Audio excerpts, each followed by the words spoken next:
पता नहीं ये सावन भादो का महीना क्यों आ जाता है। जब भी ये बारिश का महीना आता है हम गरीबों की परेशानी बढ़ा देता है। टुनटुनी बहू, अरे ओ टुनटुनी बहू, पता नहीं ये टुनटुनी बहू कहाँ चली गई। मैं यहाँ हूँ माँ जी, आंगन में देखिए। माँ जी, हमारे आंगन में कितने सारे फूल खिले हैं। मैं सोच रही हूँ माँ जी, इन फूलों को तोड़कर अपने हरी घास की झोपड़ी में सजा दूँ, ताकि देवर जी की शादी में हम गरीबों के घर में थोड़ी रौनक आ जाए। अपनी गर्भवती बहू टुनटुनी चिड़िया की इस बात पर सुंदरी की आंखें भर आती हैं। जो तुझे ठीक लगे कर दे बहू। वैसे भी एक गरीब के घर की शादी तो ऐसी ही होती है। और जल्दी से अंदर आ जा, कालू को हल्दी भी लगानी है। पूरा परिवार कालू कौवे को हल्दी लगाता है। देवर जी, आपकी भाभी होने के नाते मैं भगवान से बस यही मांगती हूँ कि ये हल्दी का शुभ रंग आपकी जिंदगी में खुशियाँ भर दे। फिर टुनटुनी चिड़िया के बाद उसके परिवार के सभी पक्षी कालू को हल्दी लगाते हैं। तभी टुनटुनी चिड़िया के ससुर वहाँ आ जाते हैं। आप सभी को शादी का न्योता दे आए ना? है ऊपर वाले, सभी को शादी का न्योता तो दे आया, मगर गिने चुने पक्षी ही हम गरीबों की शादी में आएंगे, क्योंकि हम घास के घर में जो रहते हैं, इसलिए कोई भी पक्षी हमारे घर की शादी में नहीं आना चाहते। अगले दिन कालू और रानू चिड़िया की शादी हो जाती है और रानू बहू बनकर ससुराल आ जाती है। तभी टुनटुनी चिड़िया सोने के लिए सूखी घास को लाकर बिछा देती है, मगर उस घर में जगह कम होने के कारण किसी न किसी को रात जाकर काटनी पड़ती थी। तभी मौसम खराब हो जाता है और जोर जोर से बादल गरजने लगते हैं। लगता है बहुत जोरों से बारिश होगी। तुम सभी सो जाओ, मैं जागती हूँ। वैसे भी मुझे नींद नहीं आ रही है। हे ऊपर वाले, भगवान के लिए आज हमारी छत में मत बरस। आज ही मेरे बेटे की शादी हुई है और हम गरीबों के घर में नई बहू आई है। बेचारी डर भरी मन से उम्मीदें लगाकर ऊपर वाले से मिन्नतें कर रही थी। थोड़ी देर बाद सभी की आंखें लग जाती हैं। तभी और तेज बारिश शुरू हो जाती है, जिससे घर की छत की मिट्टी गलने लगती है और आंधी तूफान में छत की घास भी उड़ जाती है, जिस कारण उनके घर की छत जगह जगह से टपकने लगती है और बारिश के पानी से उनका घर भरने लगता है। जिसका डर था वही हुआ। हमारे घोंसले की छत टपक रही है। अजी उठो जी, देखो यहाँ क्या हो रहा है। इस तरह बारिश के चलते सभी आधी रात को नींद से जाग जाते हैं और जल्दी जल्दी बारिश के पानी को घर से बाहर फेंकने लगते हैं। बारिश का पानी साफ करते हुए रात से सुबह हो जाती है और अब बारिश भी थम जाती है। बारिश थम गई है, चल भाई काम पर चलते हैं। आज हमें उस घर को बनाकर पूरा करना है और सफाई भी करनी है, नहीं तो सेठ हमें काम से निकाल देगा और 2 वक्त की रोटी कमाने में भी आफत आ जाएगी। सुनिए जी, रुकिए, मैं चाय बनाकर आप दोनों को दे देती हूँ। कालू और उसका छोटा भाई लालू ज्यादा पढ़े लिखे नहीं थे, इसलिए 2 समय की रोटी कमाने के लिए दिहाड़ी मजदूरी का काम करते थे। दोनों भाइयों ने अब तक न जाने कितने घर और फैक्ट्रियां बना चुके थे, लेकिन अपने परिवार के लिए पक्का घर नहीं बना सके। बस्ती तो सर छुपाने के लिए एक टूटा फूटा घास का घर। दोनों भाई काम पर जाकर काम करते हैं। तभी अचानक फिर से जोरों से बारिश शुरू हो जाती है। उन दोनों को बार बार उनके घर की चिंता सता रही थी। तू देख रहा है भाई, बारिश कितनी जोरों से हो रही है। कहीं हमारा घर टूट न जाए, वरना हमारी पत्नियां, माँ बाबू बेघर हो जाएंगे। भैया, मेरे पास एक रास्ता है, क्यों ना हम यहाँ से थोड़ी सीमेंट चुराकर घर ले चले और अपने घर की छत को पक्का कर लें।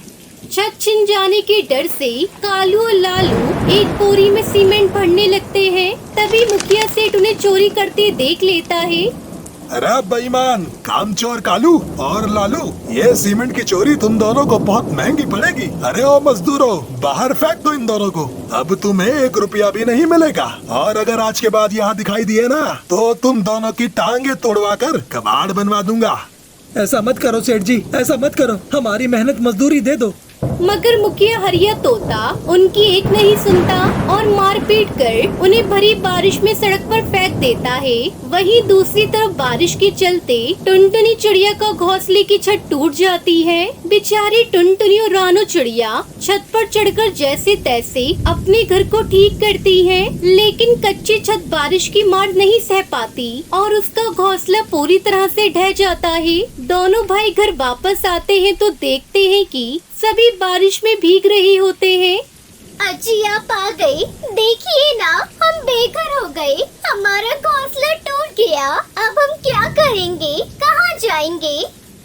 क्यों ऊपर वाले, क्या लिखा है तुमने हम गरीब की किस्मत में? पहले तो हम दोनों भाइयों की रोजी रोटी छीन ली और अब हमारी छत भी छीन ली। अजी ये क्या कह रहे हैं आप? फिर कालू कौआ सभी को सारी बात बताता है। टुनटुनी और रानू चिड़िया अपने ससुराल वालों की हिम्मत बढ़ाती हैं। माँ जी, कालू जी, माना कि हमारे पास ईंट खरीदने के लिए पैसे नहीं है, मगर सच तो ये है कि घर पैसे से नहीं परिवार से बनता है। हम इन पुराने प्लास्टिक बैग और पॉलीथिन और ना काम में आने वाली चीजों से अपना घर बनाएंगे, जैसे कोई आंधी तूफान तोड़ नहीं पाएगा। टुनटुनी चिड़िया की बातें उनके गरीब ससुराल वालों की हिम्मत को नए हौसले से भर देती हैं। फिर वो सब मिलकर प्लास्टिक, पॉलीथीन बैग और बोतल इकट्ठा करते हैं। माँ जी, जब तक हम घर नहीं बना लेते तब तक आप इस पेड़ की छांव में बैठिए। आपका बारिश में भीगना ठीक नहीं है। फिर वो सब बारिश में भीगते हुए घर बनाना शुरू करते हैं। बिजली चमकती और बादल गरजते, मगर सुबह से रात होने तक बारिश में भीगते हुए वो अपना प्लास्टिक, पॉलीथिन का घर बना लेते हैं।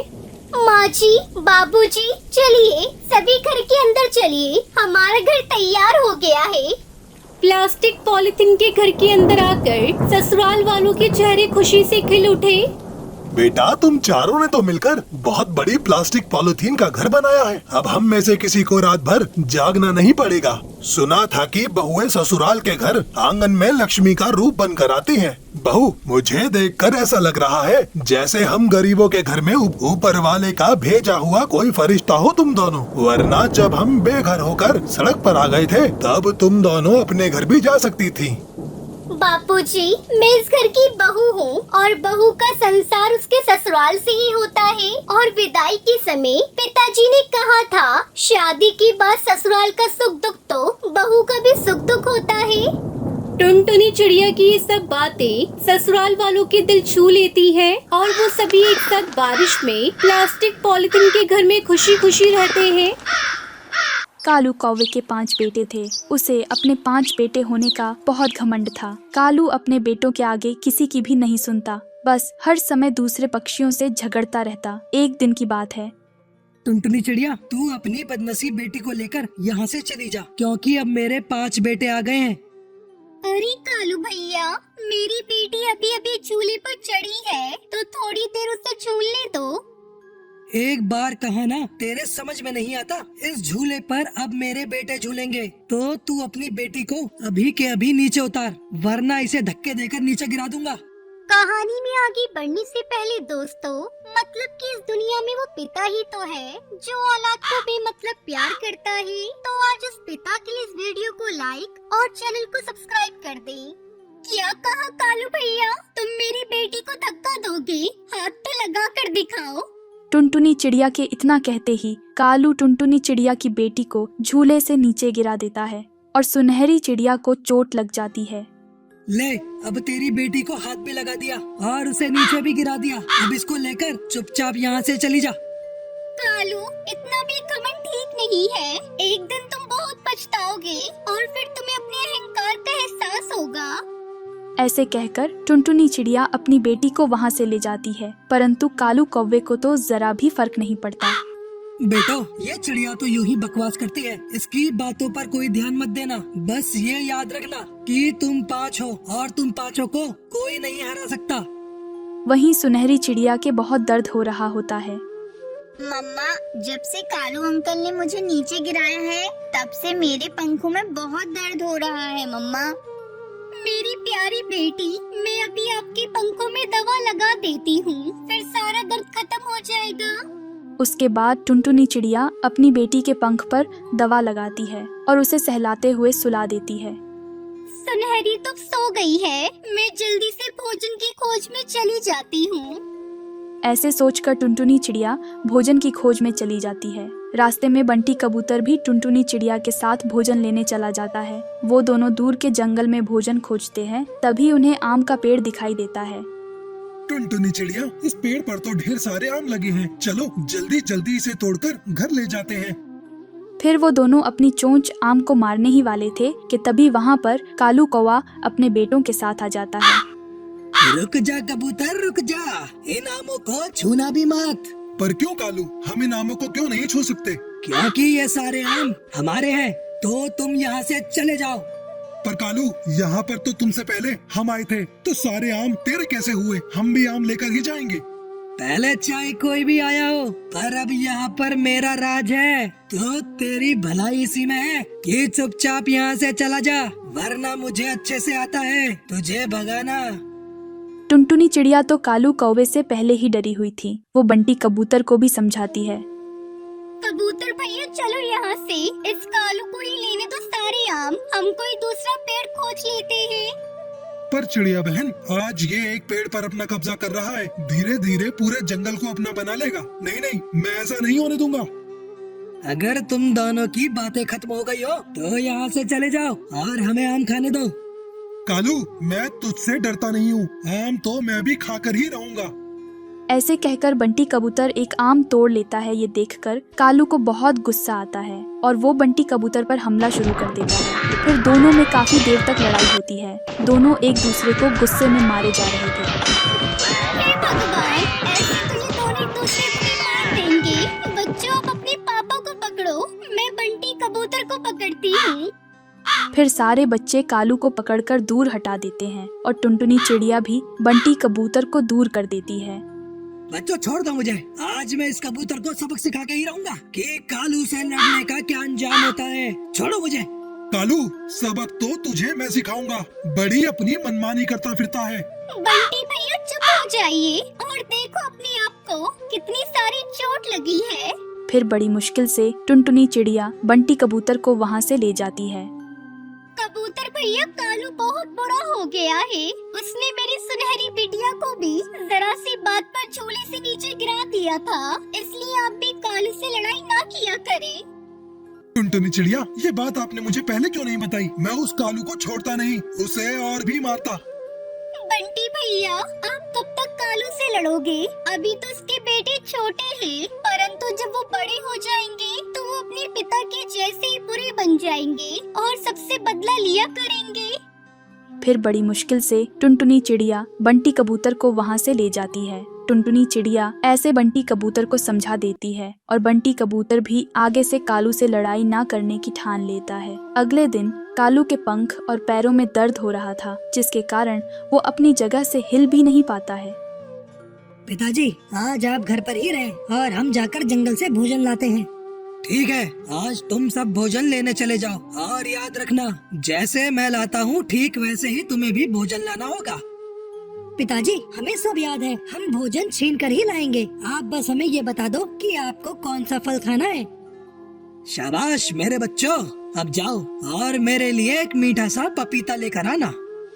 अपने पिता के कहे अनुसार वो पांचों जंगल से दूर चले जाते हैं और पपीता ढूंढने लगते हैं।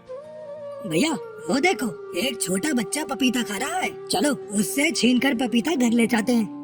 वो पांचों बच्चे नहीं जानते थे कि वो छोटा बच्चा चील का है और उसके पास जाकर पपीता छीन लेते हैं। चील का बच्चा जोर जोर से रोने लगता है। अपने बेटे की रोने की आवाज सुनकर उसकी मम्मा वहाँ पर आ जाती है और उन सारे बच्चों पर हमला करके उन्हें घायल कर देती है। तभी ये सब टुनटुनी चिड़िया देख लेती और कालू कौवे के सारे बच्चों को घर ले जाती है। वही कालू अपने बेटों का बेसब्री से इंतजार कर रहा था। अब मुझे ही जाकर देखना होगा कि पांचों के पांचों कहाँ रह गए। फिर कालू कौवा अपने बेटों को ढूंढते हुए टुनटुनी चिड़िया के घर पहुंच जाता है और टुनटुनी चिड़िया उसे सारी बात बताती है। वही बच्चे भी अपनी आंखें खोलते हैं और कालू कौवे को पूरा सच बताते हैं। कालू कौवे अपने आप पर बहुत शर्मिंदा हो रहा था। कालू भैया, उस चील का शुक्र मानो जिसने आपके बेटों बेटों को जान से नहीं मारा, बस अपने घोंसले से नीचे ही फेंका, वरना पता नहीं आज क्या होता। हाँ कालू, अब तो तू अपना घमंड छोड़ दे और अपने बेटों को अच्छाई का रास्ता दिखा। मैं आज ही अपना सारा घमंड छोड़ दूंगा और तुम दोनों भी कृपया करके मुझे माफ कर देना। मैंने तुम्हारे साथ बहुत बुरा बर्ताव किया। फिर उस दिन के बाद से कालू कौवा सब पक्षियों से अच्छे से पेश आता है और अपने 5 बेटों को अच्छाई का रास्ता दिखाता है।